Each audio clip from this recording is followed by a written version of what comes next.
नमस्कार, हमारे खास कार्यक्रम क्या हाल है में आपका स्वागत है। मैं हूं राकेश चतुर्वेदी। मध्य प्रदेश में कर्मचारी संगठन फिर आवाज़ बुलंद करने जा रहे हैं और इस बार ये आवाज़ है ये डीए को लेकर है और लगातार जो मांग की जा रही है कि जो रुका हुआ डीए है वो जारी किया जाए, इसके साथ ही डीए में बढ़ोतरी की मांग भी की जाए।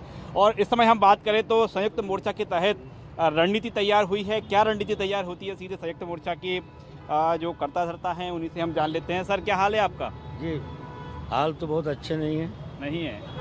अब कर्मचारी संगठन ने कुछ योजना बनाई है संयुक्त मोर्चा के तहत, कुछ बड़ा करने जा रहे हैं। क्या बड़ा होगा सर? प्रदेश के कर्मचारियों की लगभग 70-71 मांगे सारे संगठनों की थी और उनके लिए हमने पिछले माह प्रदेश व्यापी एक दिवस का सामूहिक अवकाश कर्मचारियों ने पूरे प्रदेश में लिया था। लेकिन दुख इस बात का है कि अभी तक एक दिवसीय सामूहिक अवकाश लेने के बावजूद भी सरकार ने कर्मचारी संगठनों से चर्चा नहीं की। जाहिर है, जब कर्मचारी संगठनों से संवाद नहीं होगा तो कर्मचारियों में असंतोष और आक्रोश बढ़ेगा। और यही कारण है कि प्रदेश के कर्मचारियों को ना तो अभी तक डीए दिया गया है, न पदोन्नति के सोपान खोले गए हैं और न ही हमारे इंक्रीमेंट अभी जारी किए गए हैं। यही कारण है कि मध्य प्रदेश के कर्मचारी प्रति माह 8 से 9 हज़ार रुपये वेतन कम पा रहे हैं। जहां केंद्र सरकार ने 16% अपने कर्मचारियों को महंगाई भत्ता दिया है, उससे मध्य प्रदेश के समूचा कर्मचारी वर्ग वर्तमान में 16% महंगाई भत्ता कम पा रहा है। जब 16% महंगाई भत्ता कम पा रहा है तो ऐसे में 10-11 हज़ार रुपये उसके वेतन में कम मिल रहे हैं। इस कारण प्रदेश के कर्मचारियों में आक्रोश था। हमने पिछले संडे 19 तारीख को कर्मचारी भवन में प्रदेश के 35-40 कर्मचारी संगठनों की बैठक ली थी और उसमें ये विचार विमर्श करके निर्णय लिया गया कि 28 सितंबर को प्रदेश की तहसील स्तर पर सारे कर्मचारी संगठन प्रदर्शन करेंगे। 8 अक्टूबर को जिला स्तर पर प्रदर्शन होगा। 22 अक्टूबर को प्रदेश में पूरे जिले के कर्मचारी भोपाल आकर प्रदर्शन करेंगे। और इसके बावजूद भी माननीय मुख्यमंत्री जी ने और प्रशासन ने कर्मचारियों की जायज़ मांगों का यदि समाधान नहीं किया तो 28 अक्टूबर से प्रदेश के कर्मचारी अनिश्चितकालीन हड़ताल पर चले जाएंगे। हमारी मुख्यमंत्री जी से सर, आप जो अनिश्चितकालीन हड़ताल की बात कर रहे हैं, आप जो डीए की सबसे बड़ी मांग डीए की है सर आपकी? ये है और हमारे दूसरी मांगे भी हैं। जिन मांगों अनेक ऐसी मांगे हैं, 35-40 ऐसी मांगे हैं जिन पे सरकार का 1 रुपया भी खर्च होने वाला नहीं है। तो अनार्थिक मांगों को भी सरकार नहीं मान रही है। तो जब अनार्थिक मांगों को नहीं मान रही तो आर्थिक मांगों को मानने का अभी हमें कोई वो नहीं है। अभी केवल अखबार में आया है कि सरकार दीपावली पर्व के पहले 5% डीए देगी। वो भी कम रहेगा क्योंकि मध्य प्रदेश के कर्मचारी केंद्र सरकार के कर्मचारियों से 16% महंगाई भत्ता कम पा रहे हैं और ऐसा कर्मचारी जगत के इतिहास में कभी नहीं हुआ। बिल्कुल, यहाँ 12% महंगाई भत्ता है, केंद्र में 28 है, लेकिन ये जो 5% वाला जो इसकी सुगबुगाहट है कि 5% आपका डीए बढ़ जाएगा, संतुष्ट हो जाएंगे? 5% वो तो कांग्रेस शासन में ही बढ़ाया था। हाँ। इन्होंने रिजेक्ट कर दिया है। हाँ। तो हमारा निवेदन का आज के तारीख से ही 5% चालू किया जाए और 11% को आगे भविष्य में आने वाले दीपावली के समय तोहफे के रूप में दिया जाए। तो अकेले 5% बढ़ाने से मतलब बात नहीं बनने वाली? नहीं, पूरा चाहिए। कई राज्यों ने दे दिया है 16%। कई राज्यों में लागू हो कई गया है। राज्यों में लागू। तो क्या लग रहा है सर, अभी तो देखिए हम देख पा रहे हैं कि हर महीने जो है करीब 2000 करोड़ का कर्जा लिया जा रहा है। क्या ये लागू हो पाए? क्या लग रहा है आपको? नहीं, माननीय मुख्यमंत्री जी और प्रधानमंत्री जी, ये तो छोटी सी बात है। 100-100, 200 करोड़ की बात करते हैं। हाँ। और जो जैसा मुख्यमंत्री जी ने कहा था कि हम केंद्र के समान ही महंगाई भत्ता अपने मध्य प्रदेश के कर्मचारियों को देंगे, उनके ऊपर ये लागू होता कि देना चाहिए। कर्मचारियों की स्थिति परिस्थितियाँ खराब हैं, ये हम भी जानते हैं कि चलो कोरोना के काल में उन्होंने मतलब ये नहीं दिया तो उन्होंने मांगा भी नहीं। अब तो लड़ाई मतलब ये कुछ प्रकार की शुरू हो गई है कि कर्मचारियों को नहीं देंगे तो मतलब ये आर पार की लड़ाई हो गई। आर पार की लड़ाई कर रहे हैं आप? जी हाँ। आपके संयुक्त मोर्चा की बात करें, कितने कर्मचारी संगठन शामिल हैं? उसमें 18 से 20 संगठन है, मान्यता प्राप्त, गैर मान्यता प्राप्त सभी। क्या सर, कितने, यदि आप जो हड़ताल पे जाने की बात कर रहे हैं, एक संख्या बता पाएंगे क्या, कितने कर्मचारी? 22 तो मान्यता प्राप्त कर्मचारी संगठन है जो उपस्थित हुए थे, हाँ, और लगभग 17-18 ऐसे कर्मचारी हैं, संविदा कर्मचारी है, अपने अध्यापक संवर्ग है, आंगनबाड़ी कार्यकर्ता, ये लगभग 17-18 स्थायी कर्मी है, दैनिक वेतन भोगी, ये ऐसे संगठन ये हैं। सब इकट्ठे हो गए तो वो तो 10-12 लाख के ऊपर चला जाएगा। उनको मान्यता तो प्राप्त नहीं है, हाँ, लेकिन उनकी समस्या जायज़ है और उसके कारण वो समय समय पर आंदोलन कर रहे हैं। और 19 तारीख की बैठक में वो उपस्थित हुए थे और उन्होंने भी कहा कि वे अपनी मांगों के लिए मध्य प्रदेश अधिकारी कर्मचारी संयुक्त संघर्ष मोर्चा के साथ संघर्ष करेंगे। 5% महंगाई भत्ता देने से कोई फर्क पड़ने वाला नहीं है। सरकार को एक ओर जीवनोपयोगी वस्तुओं के मूल्यों में भारी वृद्धि हो रही है और दूसरी ओर कर्मचारियों को आपका अनुभव क्या कह रहा है सर? आप जो आंदोलन की रणनीति तैयार कर रहे हैं, आपका अनुभव क्या कहता है, कितनी मांगे पूरी हो जाएंगी? हमारी सरकार से मांग है कि भाई हमारे 70-71 मांगे हैं, जिसमें से 30-40 मांगे ऐसी है जिस पे कोई खर्च होने वाला नहीं है, वो लागू कर दी जाए। नाम परिवर्तन है, ऐसा खर्च नहीं होगा उस पर एक नया पैसा भी खर्च नहीं होगा। जैसे प्यून का नाम कार्यालय सहायक चाहते हैं, हाँ, सहायक शिक्षक है उनका नाम शिक्षक चाहते हैं, ऐसी बहुत सी मांगे हैं जो अनार्थिक है। तो सरकार को चाहिए कि पहले कदम में अनार्थिक मांगों की घोषणा करें और दूसरी इसमें, और हम भी समझ रहे हैं कोरोना काल के बाद कि सरकार की आर्थिक स्थिति खराब हुई है और उसके पहले से ही खराब थी। हर 2-4-6 महीने में सरकार कर्ज ले रही है और इसमें एक बड़ा सगुफा भी इन्होंने छोड़ा है माननीय मुख्यमंत्री जी ने कि जो हमारे माननीय विधायक हैं, मंत्री हैं, उनके वेतन भत्तों को बढ़ाने के लिए भी समिति बना दी है। ये राजधर्म का पालन नहीं है। राजधर्म का पालन ये होता है कि पहले अपने नागरिकों को, कर्मचारियों को, सर्वहारा वर्ग के मजदूरों को, जो हमारे कर्मचारी है, उनकी मांगे पूरी करे आर्थिक, और उसके बाद में अपने वेतन बढ़ाए। लग रहा है आपको?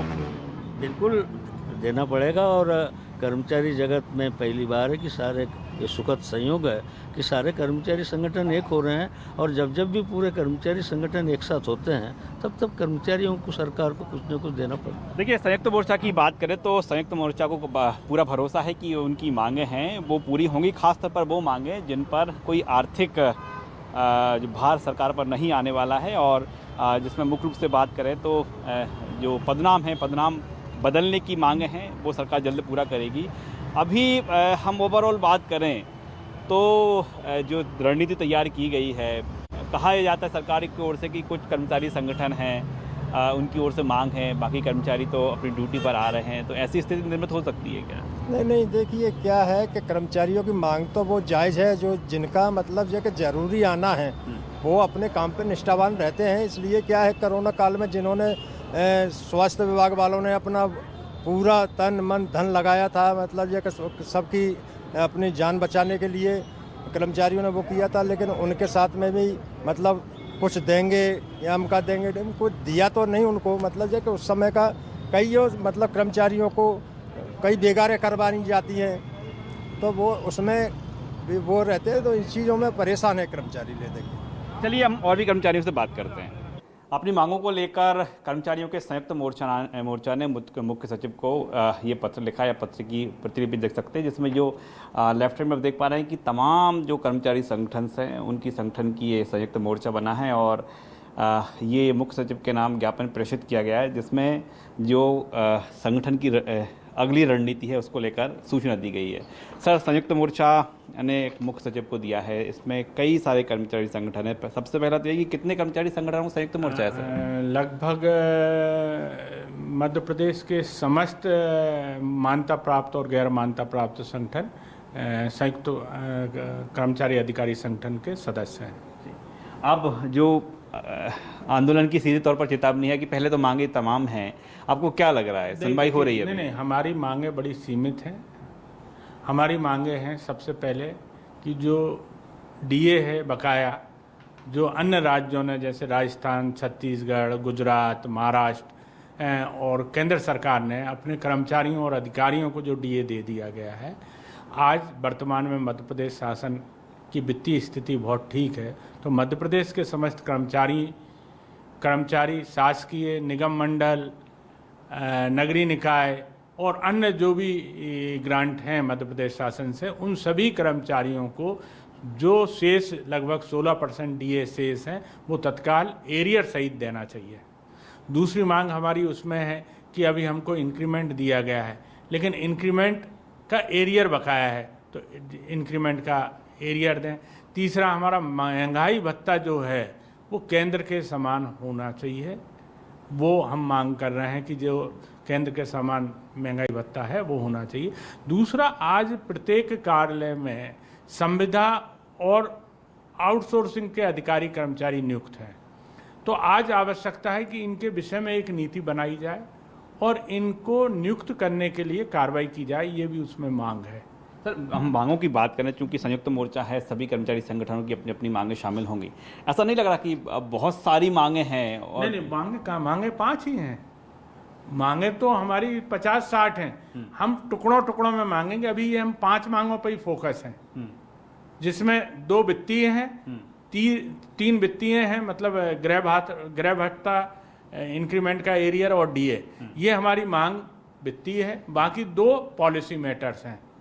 आपने ये ज्ञापन दिया है, कोई हाँ, प्रतिनिधिमंडल चर्चा हुई है? कल हमने ज्ञापन मुख्य सचिव महोदय को दिया है, चर्चा नहीं हो पाई। हाँ, तो क्या लग रहा है, बिना चर्चा तो बात नहीं बनेगी? देखिए, हमारा इसमें बड़ा स्पष्ट है, ये 3 स्तरीय हम अपने इस मांगों के संबंध में हम लोगों ने योजना बनाई है। पहली है कि 28/9 को तहसील लेवल पर ज्ञापन दिया जाएगा सरकार को और जनप्रतिनिधियों को। सेकंड स्तर पर, जिला स्तर पर हम 8 अक्टूबर को जिला स्तर पर हम ज्ञापन देंगे और जनप्रतिनिधियों को अपना मांग पत्र भी देंगे। और इस पर आखिरी में है 22 तारीख को हम भोपाल में प्रदर्शन करेंगे और ज्ञापन देंगे। संपूर्ण मध्य प्रदेश 22 तारीख को उसमें सम्मिलित होगा कि तहसील, जिला और कैपिटल। लेकिन सर, बात तो तब बनेगी ना जब बातचीत हो, तो बातचीत भी रास्ता होता है। बातचीत का हमने आपसे कहा ना कि बातचीत है, हम जनप्रतिनिधियों से, जो निर्वाचित जनप्रतिनिधि, उनसे बातचीत कर रहे हैं, मंत्रियों से बातचीत कर रहे हैं, हम मुख्यमंत्री से भी बातचीत कर रहे हैं। हमने, आपने देखा है कि हमने मुख्य सचिव महोदय से भी समय मांगा है। हम बातचीत के लिए हमेशा तैयार हैं। अब ये शासन को निर्णय लेना है कि वो बातचीत करना चाहती है या आंदोलन कर्मचारियों का देखना चाहती है। हम कर्मचारियों की मूड की बात करें तो कर्मचारियों का मूड क्या कह रहा है अब? देखिए, आज वर्तमान में पूरा कर्मचारी जगत कोरोना से पीड़ित है। कोरोना के लिए पूरी तरह से आपने देखा है कि किस तरह से कर्मचारी गए हैं और कर्मचारियों के यहाँ पर कितनी कैजुअलिटीज़ हुई हैं। सब आदमी जब दुपक के घर बैठे थे, कर्मचारी और हमारे वर्कर्स, नगर नगरीय निकायों के पुलिस वाले, राजस्व के पटवारी वगैरह, सभी लोग बड़े मेहनत से 24 घंटे की ड्यूटी की है हम लोगों ने, और इसमें हमने कुर्बानियाँ भी दी हैं, बहुत से लोग शहीद भी हुए हैं। तो आज स्थिति, वित्तीय स्थिति पटरी पे आ चुकी है, और जब अन्य प्रदेश इसमें डीए दे चुके हैं तो मध्य प्रदेश क्यों नहीं? जब छत्तीसगढ़ जैसा छोटा राज्य, पंजाब, राजस्थान, गुजरात, यूपी ने ये सब डीए दे दिया है, साउथ के भी कुछ स्टेट्स ने दिया है, लगभग 10 स्टेट्स ने डीए दे चुके हैं, तो मध्य प्रदेश क्यों नहीं? तो ये थे संयुक्त मोर्चा के संरक्षक भुवनेश पटेल साहब। दूसरे कर्मचारियों से भी बात करते हैं कि आखिरकार इस पूरे मामले को लेकर वो क्या सोचते हैं। इस समय हमारे साथ अन्य कर्मचारी संगठन के पदाधिकारी मौजूद हैं। अब तक हमने संयुक्त मोर्चा के जो प्रदेश समन्वयक हैं उनसे बात की थी और आंदोलन को समझते हैं। दरअसल कर्मचारी चाहता क्या है, आपसे सबसे पहले ये हाल जानना चाहेंगे कि वाकई बताइए कि कर्मचारी का हाल क्या है।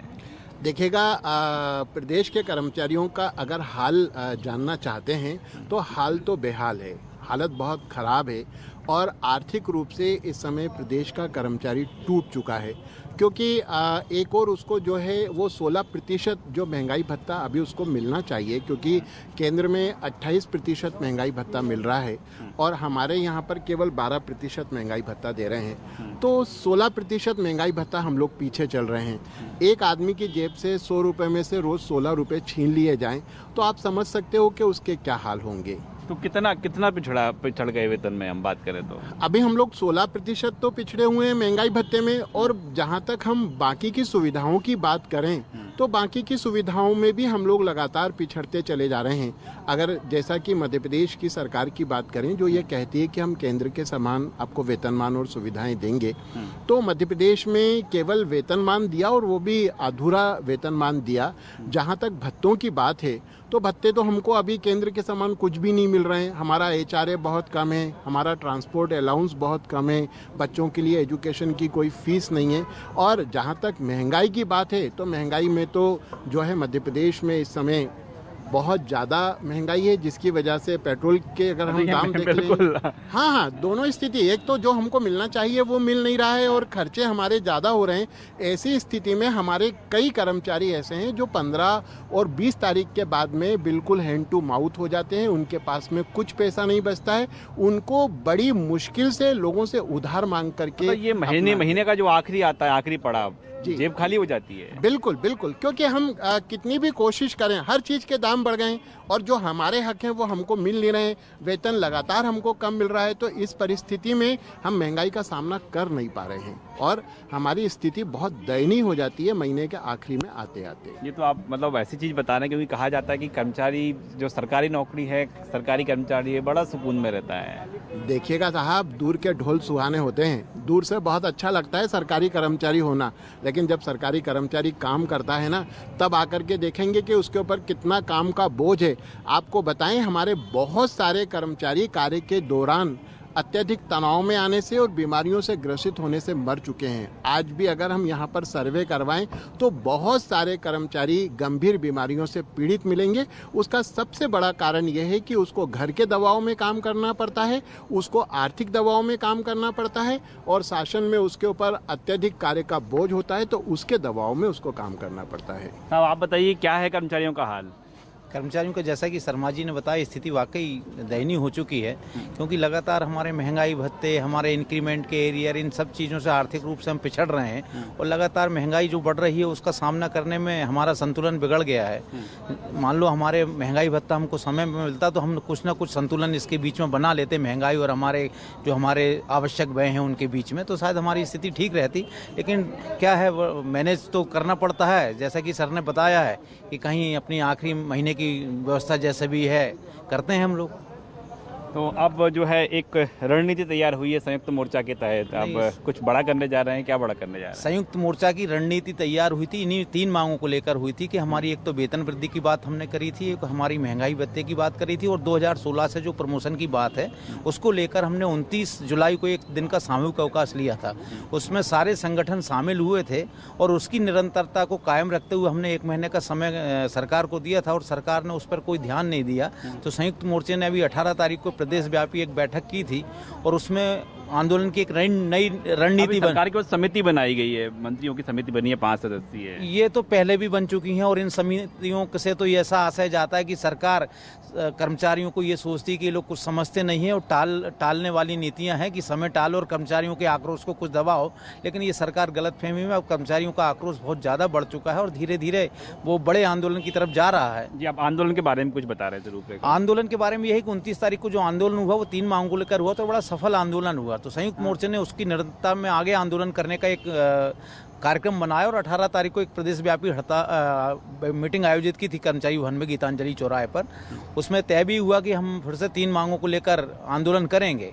लेकिन जब ज्ञापन तैयार किया है संयुक्त मोर्चे ने, तो उसमें यह है कि और भी मांगे उन्होंने सभी संवर्गों की रख ली हैं।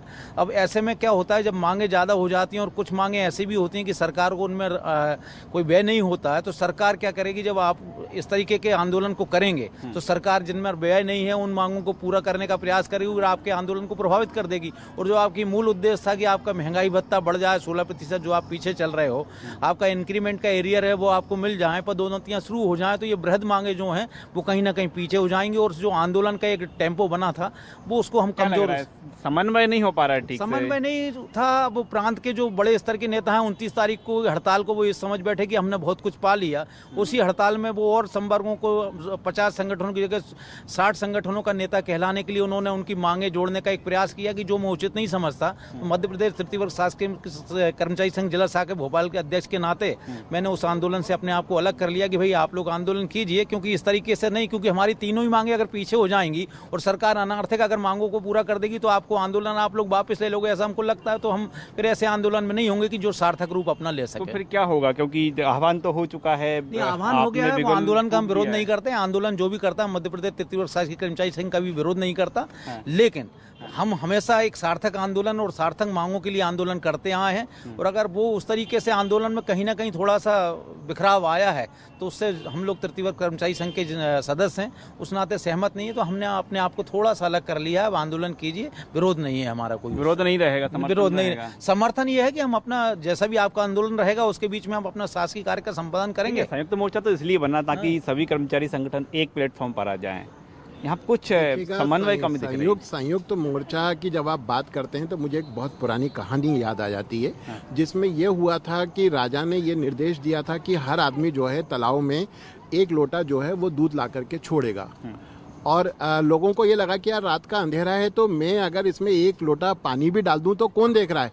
मालूम पड़ा कि सवेरे जो है वो पूरा के पूरा तालाब पानी से भरा हुआ था, उसमें दूध नाम की कोई चीज़ नहीं थी। तो अभी जो भी आंदोलन हो रहे हैं इनका ना कोई सिर है ना कोई पैर है, हर आदमी अपने हिसाब से रणनीति बना रहा है, हर आदमी अपने हिसाब से चल रहा है। जैसा कि मध्य प्रदेश तृतीय वर्ग शासकीय कर्मचारी संघ का निर्णय है और जो पिछला आंदोलन था उसमें भी मध्य प्रदेश तृतीय वर्ग शासकीय कर्मचारी संघ ने बढ़ चढ़ करके हिस्सा लिया था। और ये एक ऐसा जीवित संगठन है जिसका कि पूरा नेटवर्क है और जिसके लोग सड़कों पर उतरते हैं, जिसके लोग आंदोलन में वास्तविक रूप से शामिल होते हैं, वर्चुअल रूप से शामिल नहीं होते। हमारे मोर्चा में कई नेता ऐसे हैं जो केवल वर्चुअल रूप से बड़ी बड़ी बातें करते हैं, लेकिन धरातल पर उनकी सच्चाई वो भले ही वो होता है ना शतुरमुर्ग जो रेत में गर्दन डाल देता है और वो सोचता है कि तूफान आया तो चला जाएगा, या मैंने गर्दन डाल दी तो मुझे अब कोई मतलब नहीं। इसी प्रकार के हमारे बहुत सारे नेता हैं कि वो सोचते हैं कि यार हमने तो आंदोलन पटक दिया, वो तो अपने आप ही हो जाएगा। आपको नहीं दिखता यदि ये स्थिति रही तो सरकार तो इसका लाभ उठा ले जाएगी? नहीं, तो सरकार को लाभ उठाने का मौका हम खुद दे रहे हैं कि जब हमने 29 तारीख का 3 मांगों को लेकर आंदोलन किया था और जो मुख्य मांगे और आज की ज्वलंत मांगे हैं, क्योंकि पिछले लगभग 2 या 3 साल से हम लोग कोई आंदोलन नहीं कर रहे थे, तो कर्मचारियों में भी एक कर्मचारी संगठनों के प्रति अविश्वास पैदा हो गया था। और ये 3 मांगे ऐसी थी जो कर्मचारी बिल्कुल ऐसा चाह रहा था, तो जब इन चीज़ों के लिए हमने एक सामूहिक आंदोलन के प्रयास किया तो कर्मचारियों ने उसमें अपने खुले दिल से हमको सहयोग दिया और आंदोलन को सफल बनाया था। तो हमारा दायित्व यही बन जाता था कि पहले हम इन 3 मांगों को पूरा करें, आने वाले समय में जो संवर्गवार हमारी मांगे हैं उनके निराकरण के लिए हम लोग फिर प्रयास करते, क्योंकि संवर्गवार मांगों के लिए अपने अपने संवर्ग के उनके अपने प्रांतीय संगठन बने हुए हैं, उसमें उसके माध्यम से हड़ताल होती है और संयुक्त मोर्चा उसमें सहयोग देता है। क्योंकि संयुक्त मोर्चा जब बनता है तो एक सामूहिक मांगों के लिए बनता है कि ना कि संवर्गवार मांगों के लिए बनता है। तो सर अब जो है चूंकि हड़ताल तो होगी, देखिए ना, तो अब तृतीय वर्ग कर्मचारी संघ की बात करें तो ये किस भूमिका में नजर आएगा? देखिए, तृतीय वर्ग की जहाँ तक बात है, मैं सिर्फ जिला शाखा भोपाल के अध्यक्ष होने के नाते एक भोपाल की बात ये कर रहा हूँ कि मेरे को जो हमारे कर्मचारियों से मेरी चर्चा हुई है या हो रही है उसमें जिला शाखा भोपाल के कर्मचारी अपना उस आंदोलन में से अलग करेंगे, अपने आप को कोई विरोध नहीं करेंगे। जहाँ तक प्रांत लेवल की बात है, क्योंकि जिले में और भी हमारी शाखाएं हैं, तो हमारे प्रांतीय अध्यक्ष आदरणीय कटियार जी उसका निर्णय लेंगे। तो जहाँ तक भोपाल की बात है, हमारी विभागीय को गड़बड़ा रहे हैं सर। तो सर अब क्या माना जाए, फाइनली क्या माना जाए? जो समिति है, तमाम जो मुख्य आपकी मांगे हैं कुछ उसको लेकर कुछ ठोस रणनीति अब देखने को मिलेगी क्या? सर, ठोस रणनीति की अब क्या बात करें, जब उन्होंने 4-6 मांगे और ऐसी कर दी कि जिसमें लोग भ्रमित हो सकते हैं और आंदोलन प्रभावित हो सकता है, तो अब उसमें क्या कहें, इसलिए हमने अपने आप को अलग किया उस आंदोलन से। जी। आपकी कोई अलग से रणनीति? नहीं, हम बनाएंगे शीघ्र ही, हमारी बैठक बुला के हम लोग मध्य प्रदेश तृतीय वर्ग शासकीय कर्मचारी संघ के अंतर्गत एक शासन का ध्यान आकर्षण करने के लिए एक रणनीति बनाएंगे जी। अब सर ये जो समिति है, समिति चर्चा करने जा रही है जो तमाम संगठनों के पदाधिकारियों से, सपाक्सों, अजाक्सों और जो ओबीसी वर्ग के संगठन है, आपकी ओर से कुछ सुझाव है उसको? देखिएगा, इसके पहले भी समिति बनी थी डॉक्टर गोविंद सिंह जी की अध्यक्षता में, उसने भी सारे कर्मचारी संगठनों को बुलाया था, ढेर सारे कागज इकट्ठे कर लिए। आज वो कागज वल्लभ भवन के किन्हीं कोनों में पड़े हुए हैं।